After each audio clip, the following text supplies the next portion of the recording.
بسم اللہ الرحمن الرحیم۔ اللہ اکبر، سبحان اللہ، الحمدللہ، استغفر اللہ، الصلاۃ والسلام علیک یا رسول اللہ صلی اللہ علیہ وآلہ وسلم۔ ناظرین، سورہ البقرہ کی ایک ایسی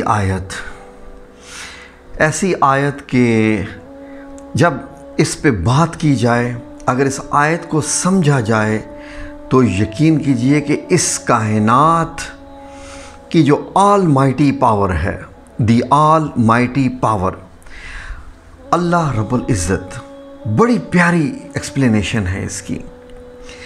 قرآن کریم میں دو جگہ پر اللہ رب العزت نے اپنے متعلق ایسی باتیں بتائیں، ایسی اپنی تعریف کی، ایسی اپنی طاقت کی بات کی، ایسی اپنے اختیارات کی بات کی کہ سبحان اللہ و بحمدہ، سبحان اللہ العظیم، جس سے پتہ چلتا ہے کہ اللہ رب العزت کی ذات، جس نے اس کائنات کو بنائے، کیا ہستی ہے۔ ناظرین، یہ دو، ایک سورت اور ایک آیت۔ سورت کون سی ہے؟ وہ ہے ناظرین سورہ الاخلاص۔ آپ کو معلوم ہے سورہ الاخلاص ایک ایسی سورت ہے کہ جس میں اللہ رب العزت کی وحدانیت کی بات کی گئی ہے، صرف وحدانیت کی۔ اس میں نہ جنت، نہ دوزخ، نہ کچھ اور، نہ کچھ مومن کا، نہ کافروں کا، کسی اور کا کوئی حال نہیں بیان کیا، صرف اور صرف اللہ رب العزت کی تعریف کی گئی ہے، اور ایسے الفاظ میں تعریف کی گئی ہے کہ ایک ایک لفظ پہ ہزاروں لاکھوں کتابیں لکھی جا سکیں۔ قل هو اللہ احد، بسم اللہ الرحمن الرحیم۔ اس سے اندازہ لگائیے کہ قل هو اللہ احد، کہہ دیجئے کہ اللہ ایک ہے، اللہ الصمد، کہ وہ بے نیاز ہے۔ اللہ بے نیاز ہے۔ بے نیاز کون ہوتا ہے؟ جس کو کسی کی پرواہ نہیں ہوتی، کیونکہ وہ خود دوسروں کو دینے والا ہوتا ہے۔ اس کے پاس اتنی طاقت ہوتی ہے کہ اس کو کسی کی پرواہ نہیں ہے، کوئی اس کی عبادت کرے نہ کرے، وہ اس کی طاقت اپنی جگہ پر قائم ہے۔ یہ تو ہوگی سورہ الاخلاص۔ دوسری صورت ناظرین قرآن کریم کی آیت الکرسی، آیت الکرسی اس کو کہتے ہیں، 255 نمبر آیت سورہ البقرہ کی۔ لیکن جب اس کے متعلق اگر آپ جانیں تو آپ حیران ہو جائیں کہ کیسا میل ملاپ ہیں دونوں کا، اس سورت کا اور آیت الکرسی کا، اور یہ دونوں یونیک ہیں جو اللہ رب العزت کی وحدانیت کو اور اس کی طاقت کو بیان کرتے ہیں۔ اسی لیے ناظرین، کوئی شخص اگر آیت الکرسی کا ورد کرے، صبح کرے شام تک، شام کو کرے صبح تک، کہیں بھی سفر کرنا ہو، کہیں بھی جانا ہو نہیں سکتا کہ اس کے ساتھ کوئی برا ہو جائے۔ کوئی گاڑی چلا رہا ہے، کہیں سفر کر رہا ہے، کیونکہ میں نے بھی خود آزمایا، اپنی زندگی میں بھی آزمایا، اور کتنے ہمارے ویورز نے ہمارے ساتھ شیئر کیا تھا۔ یہ تو ایک اور بات ہے کہ جو بندہ آیت الکرسی پڑھ لیتا ہے وہ کیسا اللہ رب العزت کی اس حفاظت میں آ جاتا ہے۔ آئیے ذرا بیسیکلی اس آیت پہ غور کرتے ہیں۔ ناظرین، اس کی فضیلت کی اگر بات کریں آیت الکرسی کی، تو فضیلت ایسی کہ نبی کریم صلی اللہ علیہ وآلہ وسلم نے فرمایا، جو شخص نماز کے بعد آیت الکرسی کا ورد کرتا ہے، ایک دفعہ پڑھ لیتا ہے، اس کے اور جنت کے درمیان صرف موت جو ہے وہ رہ جاتی ہے، یعنی جیسے ہی وہ مرے گا تو وہ جنت میں جائے گا۔ ایک اور حدیث مبارک میں ہے، رسول اللہ صلی اللہ علیہ وسلم نے ارشاد فرمایا، سورہ البقرہ میں ایسی آیت ہے جو کہ قرآن کریم کی سردار ہے، اور جس گھر میں بھی پڑھی جائے اس سے شیطان نکل بھاگتا ہے۔ لیجئے ناظرین، شیطان نکل بھاگتا ہے۔ شیطان کیا ہے؟ شیطان جو آپ کو گناہ پہ آمادہ کرتا ہے، جو آپ کے دل میں وسوسے پیدا کرتا ہے، جو آپ کے دل میں اللہ رب العزت سے متعلق مایوسی پھیلاتا ہے، اور جو اسی قسم کی جو ہے وہ کفر کلمات اور جو بھی آپ کہیں کہ اس طریقے سے شیطان بڑے بڑے کام کرتا ہے، ایک علیحدہ سے تفصیل ہے۔ یہ المستدرک علی الصحیحین لحاکم 3026 کی یہ حدیث ہے۔ ناظرین، آئے ذرا اس کے لفظ پہ غور کرتے ہیں۔ آیت الکرسی کی جو مین چیز ہے، اس کو سمجھنے کے لیے کہ یہ میرے رب کریم کا کتنا بڑا انعام ہے ہم لوگوں کے لیے آیت الکرسی۔ آیت الکرسی، کرسی، کیونکہ لفظ کرسی کا استعمال ہوا ہے اس آیت میں، اور کرسی کہتے ہیں اقتدار کو، اقتدار، authority, the ruler, the power, اس کو کہتے ہیں۔ آئیے آپ سنیے،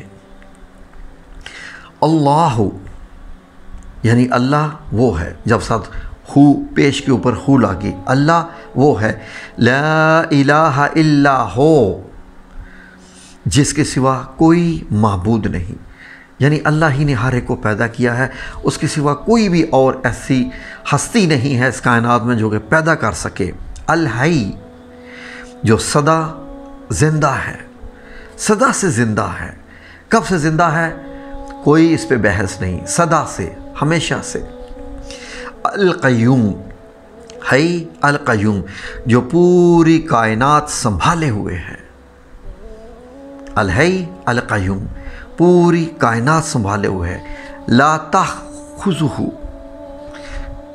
غور کیجیے اس لفظ پہ، جس کو نہ کبھی لگتی ہے۔ کیا چیز نہیں لگتی ہے؟ لا تأخذہ سینۃ، سینۃ یعنی اونگ۔ جب انسان تھک جاتا ہے، ہار جاتا ہے، اس کو سستی آتی ہے، نیند آتی ہے، کیونکہ اس کی باڈی کو ریفریش ہونا ہوتا ہے۔ یہ ایک عمل ہے جو کہ ہمارے جسم کے اندر پایا جاتا ہے کہ باڈی نے ریفریش ہونا ہے۔ ولا نوم، اونگ بھی نہیں آتی، ولا نوم، اور نہ نیند۔ نوم، فجر کی نماز میں آپ کو پتہ ہے، فجر کی اذان میں جو کہ لفظ نوم کا استعمال کیا گیا ہے، الصلاۃ خیر من النوم، کہ نماز سونے سے، نیند سے بہتر ہے۔ یہ وہی لفظ نوم یعنی سونا، یاد رکھیے گا اس کا، سونا یعنی سلیپ، گولڈ والا سونا نہیں۔ لاہو، لاہو، سب اسی کا ہے۔ ما فی السماوات، ما فی السماوات، آسمانوں میں ہے اور جو کچھ ہے، جو کچھ ہے آسمانوں میں ہے۔ وما فی الارض، اور زمینوں میں جو کچھ ہے، سب کچھ اسی کا ہے، اسی نے تو پیدا کی ہے پوری کائنات۔ من ذا الذی، آگے بات ہو رہی ہے، من ذا الذی، یہ ہوئی نا بات، کون ہے جو، من ذا الذی، کون ہے جو، یشفع، کسی کی سفارش کر سکے، یعنی پوزیشن ایسی کہ اس کو کسی کا جب لالچ ہی نہیں، کسی بندے سے پرواہ ہی نہیں ہے، تو کون ہے یشفع، جو کسی کی سفارش کر سکے، عندہ، اس کے حضور، اس کے حضور، عندہ، الا باذنہ، اس کی اجازت کے بغیر۔ جیسے کہ ہم سب اس بات پہ یقین رکھتے ہیں کہ نبی کریم صلی اللہ علیہ وآلہ وسلم قیامت کے دن جو ہے وہ ہماری شفاعت کریں گے۔ جب امتی امتی کہہ کے سجدے میں پڑ جائیں گے تو وہ شفاعت مقام محمود پہ ہوں گے۔ تو یہاں دیکھیں بات ہو رہی ہے، من ذا الذی، کون ہے جو کسی کی سفارش کر سکے اس کے حضور، اس کی اجازت کے بغیر، کیونکہ اللہ اجازت دے گا اس وقت۔ یعلم، وہ جانتا ہے، ما بین ایدیہم، ما بین، بین ہوتا ہے بیچ میں، بین ایدیہم، بندوں کے آگے کے حالات، کہ کسی کے ساتھ مستقبل میں کیا ہونا ہے، وما خلفہم، اور پیچھے کے حالات کہ ہماری زندگی کیسے کیسے گزری، ہماری ایک ایک بات کا ریکارڈ ہے اللہ کے پاس۔ ولا یحیطون، اور بندے اپنے علم کے دائرے میں نہیں لا سکتے ان تمام چیزوں کو، بشیء من علمہ، اس کے علم کی کوئی بات۔ دونوں چیزیں ہوگی، پہلے اللہ رب العزت نے کیا فرما دیا کہ کوئی سفارش نہیں کر سکتا اس کی اجازت کے بغیر، اب اللہ رب العزت فرما رہے ہیں کہ اس کی اجازت کے بغیر بندے اس کے علم کا کچھ حاصل نہیں کر سکتے۔ دیکھیے، ہمیشہ دیکھیے کہ اللہ رب العزت نے ہی علم سکھایا ہے لوگوں کو۔ اگر آپ سورہ بقرہ میں بھی پڑھ کے دیکھیں، جب حضرت آدم علیہ السلام کا قصہ ہے تو یہی بتایا کہ اللہ رب العزت نے آدم کو کچھ نام سکھلا دیے، اور پھر جب اس درخت کا پھل کھا لیا اور اس کے بعد جو ہے وہ برہنہ ہو گیا اور پھر پتوں سے اپنے آپ کو کور کرنے لگے حضرت آدم اور حضرت حوا علیہ السلام. اس کے بعد حضرت آدم نے اللہ رب العزت کچھ کلمات سیکھے. وہ کلمات جو سیکھے تھے وہ کیا تھے کہ معافی کے، ربنا ظلمنا انفسنا وان لم تغفر لنا وترحمنا لنکونن من الخاسرین، کہ ربنا، اے میرے رب، ظلمنا انفسنا، ہم نے اپنی جانوں پہ ظلم کر دیا، وان لم تغفر لنا وترحمنا، تم نے ہم پہ اگر رحم نہ کیا، ہمیں معاف نہ کیا، لنکونن من الخاسرین، ہم تو خسارہ پانے والوں میں سے ہو جائیں گے. آگے سنیے، بات ہو رہی ہے، اور وہ اپنے اور بندے اپنے علم کے دائرے میں نہیں لا سکتے اس کے علم کی کوئی بات الا بما شاء، سوائے اس کے جسے وہ چاہے، یعنی جسے بھی وہ علم دے دے. سبحان اللہ. ایک اور قرآن کریم میں حضرت سلمان علیہ السلام کا ایک واقعہ ہے کہ جب آپ کے دربار میں حضرت آصف بن برخیہ بیٹھے ہوئے تھے تو ملکہ بلقیس کا تخت لانا تھا، تو انہوں نے کہا تھا اب آنکھ جھپکیں تخت یہاں آ جائے گا، جبکہ جنات کے سردار نے کہا تھا کہ آپ کی محفل برخاست ہونے سے پہلے وہ آ جائے گا یہاں پر. تو اللہ رب العزت فرمایا کہ ہم نے لوح محفوظ میں سے کچھ علم عطا کیا ہوا تھا حضرت آصف بن برخیہ کو. تو دیکھیے اتنا سا علم اگر لوح محفوظ سے ہے کہ بیٹھے بٹھائے ایک پتہ نہیں کتنے من، 100 من ٹن کتنی کیا وہ تخت ہوگا، کتنا ہیوی ہوگا، جس پہ جواہرات پتہ نہیں کیا کیا پتھر لگے ہوئے تھے، تو وہ آنکھ جھپکنے میں یہاں پہنچ گیا. کیسا علم ہے یہ؟ علم کی تو بات ہے نا، اللہ رب العزت کا تو علم ہے. انہوں نے اللہ نے عطا کیا تھا کچھ اس کو.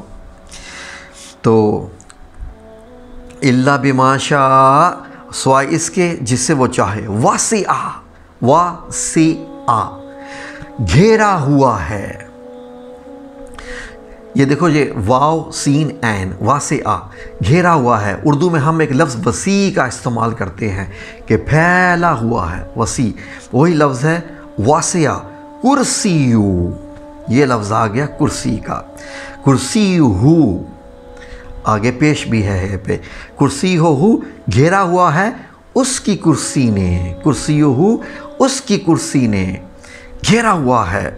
السماوات والارض، آسمانوں اور زمینوں کو گھیرا ہوا ہے. سماوات والارض گھیرا ہوا ہے. ولا یعودہ، سبحان اللہ، ولا یعودہ، اور اس پر ذرا بھی بوجھ نہیں، مشکل نہیں. میں اس کمرے میں بیٹھا ہوں یہاں پر تو میں اس چیزیں کنٹرول نہیں کر سکتا، میرے ہاتھ میں جو چیزیں میرے کنٹرول میں نہیں ہیں، لیکن اللہ رب العزت فرما رہے ہیں کہ گھیرا ہوا ہے اس کی کرسی نے آسمانوں اور زمینوں کو، اور اس پر ذرا بھی بوجھ نہیں. کس چیز کا بوجھ نہیں؟ حفظہما، حفظہما، ان دونوں کی نگہبانی، آسمانوں اور زمینوں کی نگہبانی، ان دونوں کی نگہبانی. وہوا، اور وہ علی العظیم، بڑا عالی مقام، صاحب عظمت ہے. سبحان اللہ. کیا خوبصورت آیت، کتنا پیارا بیان کیا میرے رب کریم کی وحدانیت کا اور رب کریم کے ایک سسٹم کا، نظام کا، کہ اس کے لیے کچھ مشکل نہیں ہے. کیا سمجھتے ہو تم؟ جس نے ہر ایک چیز کو پیدا کیا ہے، جو پتھر میں کیڑے کو دے رہا ہے، ایک پتا اس کی مرضی کے بغیر نہیں گرتا، تو کیا سمجھتے ہو تم؟ کیا اس کے لیے یہ مشکل ہے؟ ناظرین، آیت الکرسی کو اپنی زندگی کا اوڑھنا بچھونا بنا لیں. صبح اٹھیں آیت الکرسی، رات کو سوتے وقت آیت الکرسی، ہر نماز کے بعد آیت الکرسی. یقین کیجئے کہ اللہ رب العزت، جیسے ہے نا کہ حفظہما، ان دونوں کی نگہبانی، اللہ آپ کو اپنی حفاظت میں رکھے گا. کتنے ہی ناظرین ہوں گے جو یہ ویڈیو دیکھ رہے ہوں گے جن کی زندگی میں کچھ واقعات آئے ہوں گے کہ وہ بچ گئے، ان کا ایکسیڈنٹ بھی ہوا لیکن اللہ نے بچا لیا. وجہ کیا تھی؟ انہوں نے آیت الکرسی پڑھی ہوئی تھی. میری بھی زندگی میں کچھ ایکسیڈنٹ ہوئے اور اللہ نے مجھے بچا لیا کیونکہ میں آیت الکرسی کو اپنا، جب ایک میں نے ویڈیو لگائی تھی جس میں نے بتایا تھا کہ ایک جہاز میں سفر کر رہا تھا جو اسلام آباد سے کراچی جا رہا تھا وایا کوئٹہ، تو اعلان ہو گیا تھا کہ یہ جہاز کریش ہونے والا ہے کیونکہ اس کے ٹائرز بسٹ ہو گئے ہیں. اور یقین کیجئے کہ جب یہ جہاز میں اعلان ہوا تو میں اونچی اونچی آواز میں پڑھے جا رہا تھا آیت الکرسی کو. سب پیسنجر مجھے دیکھ رہے تھے کہ یہ ڈرپوک ہے، یہ کر رہا ہے، وہ ڈر رہا ہے، دیکھو آیتیں پڑھ رہا ہے. میری آنکھوں سے آنسو جاری تھے اور آیت الکرسی کو میں پڑھے جا رہا تھا. مجھے سب دیکھ رہے تھے. میں نے کہا دیکھتے رہو تم لوگ. بات جہاز کے کریش ہونے کی ہو رہی ہے اور اس کو مطلب یہ ہے کہ جو افضل ذکر ہے وہ کیا ہے؟ آیت الکرسی، جو کہ حفاظت کرتا ہے کسی بھی آفت سے. تو میں اس کا ورد کیے جا رہا تھا، سورہ البقرہ کی آخری 2 آیات کا ورد کیے جا رہا تھا، موضتین کیے جا را تھا، سورہ اخلاص پڑھے جا رہا تھا. یقین کیجئے کہ وہ جہاز جس کا اعلان ہوا تھا 7 سپتمبر 2002 PIA کا کہ یہ جہاز کریش ہونے جا رہا ہے، کریش لینڈنگ کرے گا، فائر بریگیڈ کی گاڑیاں کھڑی تھی. اس جہاز نے الحمدللہ رب العالمین نارمل لینڈنگ کی پھٹے ہوئے ٹائروں کے ساتھ. اور پائلٹ بھی ایسا حیران ہوا اور کہہ اٹھا کہ تمام مسافروں کو نئی زندگی مبارک ہو. کوئی PIA میں ہے تو وہ تفتیش کر سکتا ہے. 2002 7 سپٹمبر PK فلائٹ اسلام آباد ٹو کراچی وایا کوئٹہ. کہ اس فلائٹ کے ساتھ کیا ہوا تھا اس میں بھی تھا. سبحان اللہ. اللہ رب العزت ہر کو اپنی حفظ و امان میں رکھے. آمین یا رب العالمین برحمتک یا ارحم الراحمین.